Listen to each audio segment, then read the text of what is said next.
Hi friends, welcome to Rupayas academy. Friends, మనం ఈ వీడియోలో ముఖ్యమైన కరెంట్ అఫైర్స్ చూద్దాం. ఈ జనవరికి సంబంధించి ఈ వారంలో ఆల్రెడీ ఒక 3 వీడియోస్ చేశాను మీకు ఈ జనవరికి సంబంధించి. సో ఆల్ వీడియోస్ అన్ని జనవరి మంత్ అయిపోయిన తర్వాత మళ్ళీ లింక్ చేసి మళ్ళీ ఆ పీడిఎఫ్ అంతా కూడా మీకు పెట్టడం జరుగుతుంది అనమాట. Okay, so Indian rupee falling against dollar మనందరూ తెలుసు. ఈ పాస్ట్ 1 వీక్ నుంచి కూడా ఎప్పుడైతే ట్రంప్ ప్రమాణ స్వీకారం చేస్తాడో జనవరి 20 అనగానే మార్కెట్లన్నీ కూడా ఎదురు చూస్తాయి. అలాగే ఈ ట్రంప్ జనవరి 20న ఆయన అమెరికా అధ్యక్షుడిగా 47th అధ్యక్షుడిగా ప్రమాణ స్వీకారం చేయడంతో ఒకేసారి డాలర్ ఇంకా బలపడింది అనమాట. మన రూపీ వీక్ అవుతూ వస్తుంది. ఈ రోజున $1కి 86.35 రూపీస్. ఎంత పతనం అయిపోయిందండి. దీనికి కారణాలు ఏంటి? What are the main reasons to strengthen the dollar and weaken the rupee?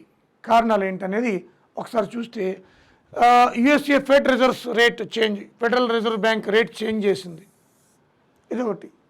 అలాగే ఫారిన్ ఇన్వెస్టర్స్ అన్నీ కూడా వాళ్ళు మనకి అమ్మేసుకొని ఇతర దేశాల్లో ఉన్న మార్కెట్లో షేర్స్ అన్ని అమ్మేసి అమెరికాలో పెడుతున్నారు. Investors invest in USA. కారణం ఏంటి? ఇక్కడ అమ్మేస్తున్నారు, ఇక్కడ పెడుతున్నారు. లాభం వచ్చి బలపడే డాలర్లో కదా పెడతారు ఎవరైనా. ఇది ఒక ప్రధానమైన కారణం అన్నమాట. అలాగే క్రూడ్ ఆయిల్ రేట్లు పెరగడం. కారణం ఏంటి? క్రూడ్ ఆయిల్ రేట్లు యుక్రెయిన్ రష్యా యుద్ధం కావచ్చు, ఈ హమాస్ ఇజ్రాయెల్ విడిచిపోవడం కావచ్చు, ఇరాన్, ఇజ్రాయెల్, లెబనాన్, ఈ సర్కిల్లో మనకి క్రూడ్ ఆయిల్ ధర పెరిగిపోయిందనమాట. సో అది క్రూడ్ ఆయిల్ ధర పెరిగినప్పుడల్లా బ్యారెల్లో చెప్తాం మనం చమురుని, ఆటోమేటిక్గా డాలర్ ఏమవుతుంది? బలపడుతుంది. అలాగే ట్రంప్ డెసిషన్స్. ఈయనేమన్నాడు?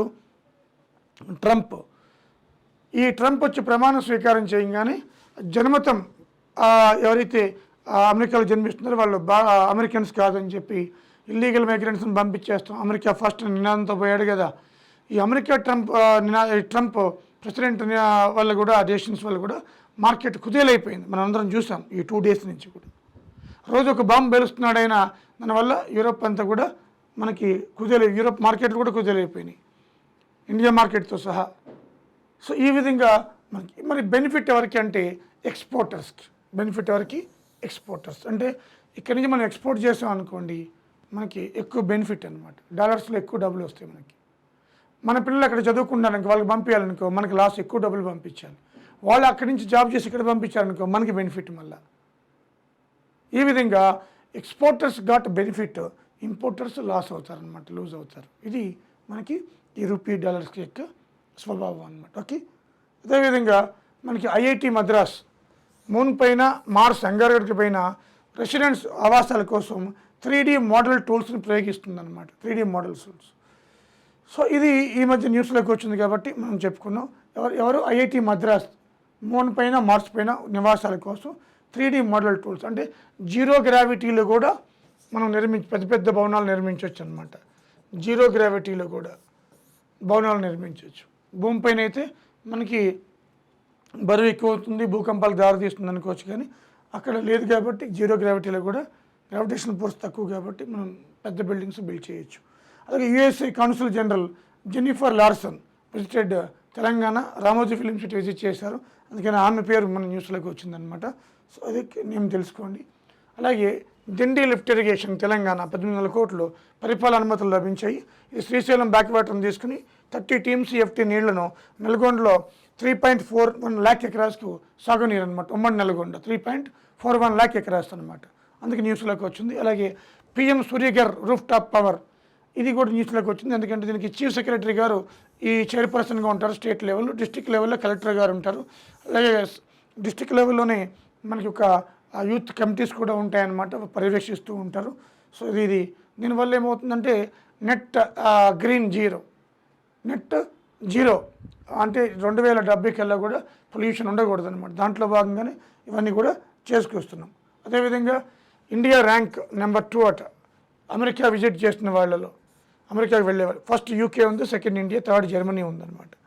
అలాగే ఏపీ న్యూ డీజీపీగా హరీష్ గుప్తా గారు ఎన్నికయ్యారు, ఆయన అపాయింట్ అయ్యారు. Harish Gupta AP new DGP Harish Gupta అనమాట. ఓకే, అదేవిధంగా మనం చూస్తే భారతదేశంలో ఓటర్స్ రీసెంట్గా న్యూస్లోకి వచ్చింది 99.1 crores. సోని 100 కోట్లు దాటేస్తుంది ఇది. ఎందుకంటే జనవరి 25 నేషనల్ ఓటర్స్ డే సందర్భంగా నేషనల్ ఓటర్ డే సందర్భంగా ఇది రావడం జరిగింది. అలాగే 18 to 29 years వాళ్ళు 21.7 crores ఓటర్స్ ఉన్నారు, చాలా ఎక్కువ ఉన్నారు వీళ్ళు. అలాగే సన్ పెట్రోకెమికల్స్ తెలంగాణలో 45,500 కోట్లు పెట్టుబడి పెడుతుంది. వరల్డ్ ఎకనామిక్ ఫోరంలో దావోస్లో జరుగుతుంది కదా, రేవంత్ రెడ్డి గారు ఎంఓయూ కుదుర్చుకోవడం జరిగిందనమాట. అలాగే pumped storage hydro power projects వీళ్ళు నిర్మిస్తారట. నాగర్ కర్నూలులో, మంచిర్యాలలో, ములుగులో 5,440 మెగావాట్స్ అనమాట. ఎవరు ఈ ఒప్పందం చేసుకుని సన్ పెట్రోకెమికల్స్ వాళ్ళు అనమాట. సో ఇక్కడ నాగర్ కర్నూలు, మంచిర్యాల, ములుగులో నిర్మిస్తారట. దీనికోసం 5,400 మెగావాట్లు మనకి ఆ ప్రాజెక్ట్ నిర్మించడం జరుగుతుందన్నమాట. ఓకే, అదేవిధంగా మనకి మార్కో రూబియో, ఈయన యుఎస్ సెక్రటరీ ఆఫ్ స్టేట్, కొత్త ఆయన ట్రంప్ వచ్చిన తర్వాత ఈయన జైశంకర్తో మన ఎక్స్టర్నల్ అఫేర్స్ మినిస్టర్ సమావేశం అవుతారు. ఆన్ ఇల్లీగల్ మైగ్రెంట్స్, అంటే ఇండియన్స్ ఎవరైతే ఇల్లీగల్గా వచ్చి అమెరికాలో ఉన్నారో వాళ్ళందరినీ పంపించేస్తూ ఉన్నాడు కదా మన ట్రంప్. సో దాని మీద ఈ టాక్స్ జరుగుతాయట. మార్కో రూబియో ఇది US secretary of the state. అలాగే మణిపూర్లో జేడీయూ ఎమ్మెల్యే ఒకే ఒకరు ఉన్నారు, ఆయన ఎన్డీఏకి సపోర్ట్ విత్డ్రా చేసుకున్నాడు ఒకే ఒకరు. 60 సీట్లలో 37 సీట్లతోటి ఎన్డీఏ గవర్నమెంట్ ఫామ్ చేసిందనమాట. సో దాంట్లో 60 సీట్లలో దాంట్లో ఆ ఒకరు ఎవరంటే మహమ్మద్ అబ్దుల్ నాజీర్, జిరిబం నియోజకవర్గం కాన్స్టిట్యున్సీ అనమాట. ఎందుకంటే బార్డర్ ఇష్యూస్ నడుస్తున్నాయి మణిపూర్లో అనమాట, అందుకని ఈయన ఎన్డీఏ నుంచి వైదొలిగాడు అనమాట. అందు న్యూస్లోకి వచ్చింది. అలాగే ఆర్జీకర్ కేసు డెత్ కన్వెన్షన్ వేయాలని సిబిఐ ఆలోచిస్తుంది. ఆ నిందితుడు ఎవరంటే సంజయ్ రాయ్. వీళ్ళకి జీవిత ఖైదు విధించింది, మీకు తెలుసు, కలకత్తా హైకోర్టు. సో ఈయన అదే కాకుండా ఈయనకి డెత్ కన్వెన్షన్ పడాలనేది సిబిఐ వాదిస్తుంది అనమాట. అందుకు న్యూస్లోకి వచ్చింది. సంజయ్ రాయ్ నిందితుడు పెద్ద దుమార పేరు అయిపోయింది కలకత్తాలో. అలాగే 2015 జనవరి 22న మోడీ గారు బేటీ బచావో బేటీ పడావో ప్రోగ్రామ్ స్టార్ట్ చేశారు పానిపట్ హర్యానాలో. అది 10 years అయింది. ఈ సందర్భంగా న్యూస్లోకి వచ్చింది బేటీ పడావో బేటీ బచావో. 2014-15 దీనివల్ల ఈ సెక్స్ రేషియో చైల్డ్ 918 ఉంటే 23-24 930 పెరిగిందనమాట. సెక్స్ రేషియో పెరిగిందనమాట. అలాగే national health mission improving health అట. ఈ నేషనల్ హెల్త్ మిషన్ స్టార్ట్ చేసిన తర్వాత ప్రజల ఆరోగ్యం మెరుగుపడిందట. దాంట్లో ముఖ్యంగా మ్యాటర్నల్ మోర్టాలిటీ రేటు తగ్గిపోయింది, టీబీలు తగ్గాయి, సికిల్ సెల్ ఎనిమియా తగ్గింది, ఈ 3 కూడా తగ్గిందట. దాంట్లో ఎంఎంఆర్ అట, మదర్ మోర్టాలిటీ రేటు 1,00,000కి చూస్తారు, 83% తగ్గిపోయిందట సిన్స్ 1990 నుంచి. గ్లోబలీ 45% తగ్గింది. అలాంటిది మన ఇండియాలో 83% తగ్గిపోయింది. గ్రేట్ అచీవ్మెంట్ అనమాట. అలాగే టోటల్ ఫెర్టిలిటీ రేటు 2.3 2015లో ఉంటే 2020లో 2కి తగ్గిందనమాట. అంటే ఒక స్త్రీ 2 జన్మనిస్తుంది. అదే ఇన్ఫెంట్ మోర్టాలిటీ రేట్ ఇది 1000కి చూస్తారు, 39 2014లో, 28 2020లో తగ్గిపోయింది. అంటే నేషనల్ హెల్త్ మిషన్ వల్ల మనకి ఈ సోషల్ ఈవిల్స్ ఏవైతే ఉన్నాయో అలాగే మనకి ఇన్స్టిట్యూషనలైజ్డ్ డెలివరీస్ కానీ ఇవన్నీ కూడా చాలా ఇంప్రూవ్ అయ్యాయి అన్నమాట. ఓకే, అలాగే LGBTQIA+ ఇది ట్రంప్ వచ్చిన తర్వాత, ట్రంప్ అంతా అన్ని వివాదమే కదా, స్టార్ట్ వన్ వివాదమే, వీటి మీద పడ్డాడు వీళ్ళెవరు ఇది కంపల్సరీ క్వశ్చన్, ఇది నో డౌట్ ఎట్ ఆల్. ఇంతమంది కూడా ఇచ్చాడు ఇది LGBTQIA+. ఎల్ అంటే లెస్బియన్, గే, బైసెక్సువల్, టీ అంటే ట్రాన్స్జెండర్స్, క్వీర్, ఇంటర్సెక్స్, ఎసెక్సువల్, వీళ్ళందరూ కూడా మనకి అసహజమైన పద్ధతిలో శృంగారం అన్నమాట. సో వీళ్ళందరూ కూడా ఆ ప్లస్ అంటే ఏంటంటే ఐడెంటిటీ ఎల్ఐస్ ఆఫ్ ది కమ్యూనిటీ, ఇదంతా కమ్యూనిటీ అంటారు. మరి వీళ్ళని ట్రంప్ వాళ్ళు కొంచెం విమర్శించాడు అనమాట. దాన్ని మరియన్నా బుడ్డి చర్చ్ రెవరెండ్ అమ్మ, ఫాదర్ లాడ్ రెవరెండ్, వీళ్ళిద్దరి మధ్య యుద్ధం జరుగుతుందన్నమాట. సో ట్రంప్ ఎక్స్లో కూడా పోస్ట్ చేశాడు. సో వీళ్ళ వల్ల దేశానికి ఉపయోగం ఏది లేదంటూ ఆయన చెప్పడం జరిగిందనమాట. ఓకే, కాంట్రవర్సీ నడుస్తుంది. అలాగే పనామా కెనాల్ ఇష్యూ, మళ్ళీ ట్రంప్ ఇది చైనాకు అనుగుణంగా మలుచుకుంటుందని చెప్పి ఆయన చెప్పడం జరిగింది. సో 82 కిలోమీటర్లు అట్లాంటిక్ ఓషన్ పసిఫిక్ ఓషన్ కలుపుతుంది. 1914లో ఓపెన్ అయిందనమాట ఇది. ఓకే, అలాగే Skyroot co-founder Pavan Kumar, ఈయన 5,000 కోట్లు ఇన్వెస్ట్మెంట్ అట తెలంగాణలో, ఎంఓయూ కుదిరింది. అలాగే మెగా ఇంజనీరింగ్ కూడా 15,000 కోట్లట. మనకి అనంతగిరిలో వెల్నెస్ సెంటర్, వరల్డ్లో లార్జెస్ట్ వెల్నెస్ సెంటర్ ఏర్పాటు చేస్తారట మెగా ఇంజనీరింగ్ వాళ్ళు. ఛత్తీస్గఢ్, ఒడిశాలో కులహాడి ఘాట్ ఫారెస్ట్లో భయంకరమైన ఎన్కౌంటర్, చలపతి అలియా జయరాం, చిత్తూరు జిల్లా, 62 సంవత్సరాలు, చనిపోయింది అనమాట ఎన్కౌంటర్లో. మొత్తం 24 మంది చనిపోయారు. సో దాంట్లో బస్తర్ మొత్తం చుట్టుముట్టారు. గరియాబంద్ వైపు వెళ్తున్నారు, ఒడిషా వైపు బస్తర్ చుట్టుముట్టు సతీష్ గారు. ఇటు వెళ్తే మీటింగ్ పెట్టుకున్నారు. అక్కడ భద్రతా దళాలకు కూమింగ్ ఆపరేషన్ స్టార్ట్ చేశారు 4 స్టేట్స్. సో ఇప్పుడు స్టిల్ గోయింగ్ అనమాట. చాలా మెయిన్ లీడర్స్ అందరూ కూడా చనిపోవడం జరిగింది. అలాగే చంద్రబాబు నాయుడు మీద చంద్రబాబు ఎక్స్ఓ బుక్ రాస్తారనమాట. డాక్టర్ శాఖమూరి శ్రీనివాస ప్రసాద్, ఈయన జర్నలిస్ట్, సీనియర్ జర్నలిస్ట్ అనమాట. అది ఓపెన్ అయ్యింది, ఆయన ఓపెన్ చేయడం జరిగిందనమాట. అంటే ఇనాగ్రేట్ చేశారు. ఫారెన్లో ఇప్పుడు దావోస్లో ఉన్నాడు కదా, అక్కడ జరిగింది ఇది. అలాగే స్క్రామ్ జెట్ ఇంజన్ డిఆర్డిఓ రీసెంట్గా మనకి ప్రయోగించడం జరిగింది. అంటే టెస్ట్ చేశారు. దీంట్లో లిక్విడ్ హైడ్రోజన్ వాడతారు. Liquid hydrogen Scram jet engine, most powerful engine అనమాట Scram jet engine. Okay.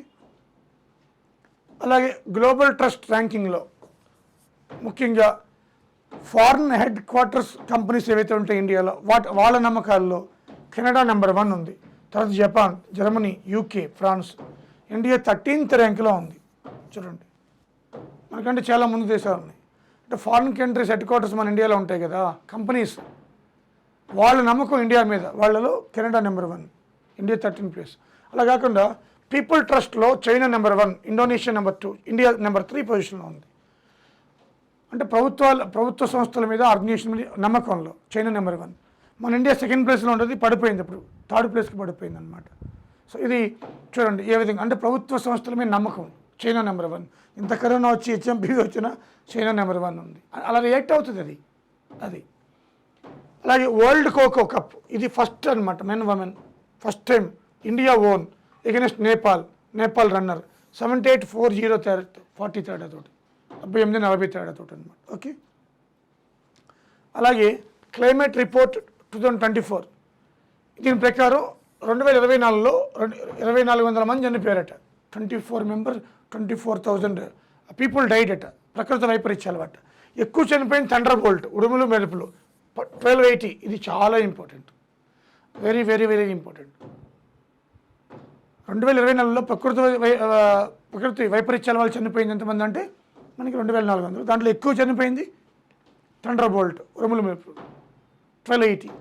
2016లో hottest year, 2024లో 2nd హార్టెస్ట్ ఇయర్ అనమాట. ఈ 2 హార్టెస్ట్ ఇయర్గా రికార్డుకి ఎక్కాయట. ఏపీలో ఫ్లడ్స్ థండర్ బోల్ట్ వచ్చి 50 మంది చనిపోయారట 2024. ఇది రిపోర్ట్ చెప్పింది అనమాట. అలాగే బయో ఏషియా సమిట్ హైదరాబాద్ జరుగుతుంది February 24th. ఓకే, ఎప్పుడు హైదరాబాద్ జరుగుతుంది. అలాగే ఐఎన్ఎస్ సూరత్, నీలగిరి, వాక్షీర్, ఇది స్టెల్త్ వార్షిప్స్ అంటాం. మజ్గాన్ డాక్యార్డ్ తయారు చేసింది, వాక్షీర్ ఫ్రాన్స్ సహకారంతో నిర్మించాం మనం. ఇవి స్టెల్త్ వార్షిప్.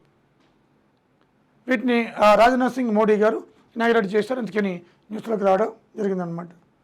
అలాగే రూర్కెలా ఎన్ఐటి వాళ్ళు, national institute of technology Rourkela, Odisha, smart phones, laptops, electronic వెహికల్స్లో వాడే లిథియం అయాన్ బ్యాటరీస్ ఉంటాయి కదా, దాంట్లో మనకి మెగ్నీషియం యూజ్ చేయడానికి కనిపెట్టారనమాట. ఇది చీప్, అదేమో ఇంపోర్ట్ చేసుకోవాలి. ఇది ఎవరు? రూర్కెలా ఎన్ఐటి వాళ్ళు అనమాట. ఓకే. అదేవిధంగా ఈ మనకి రూపాయిస్ అకాడమీ కరెంట్ అఫైర్స్ అనే ఒక సిస్టమేటిక్ అందించడం జరుగుతుంది. అదేవిధంగా న్యూ బ్యాచ్ జనవరి 26 గ్రూప్ డి కావచ్చు, ఏడబ్ల్యూఏఈ కావచ్చు, ఆంధ్ర తెలంగాణ, జనవరి 26 న్యూ బ్యాచ్ స్టార్ట్ అవుతుంది.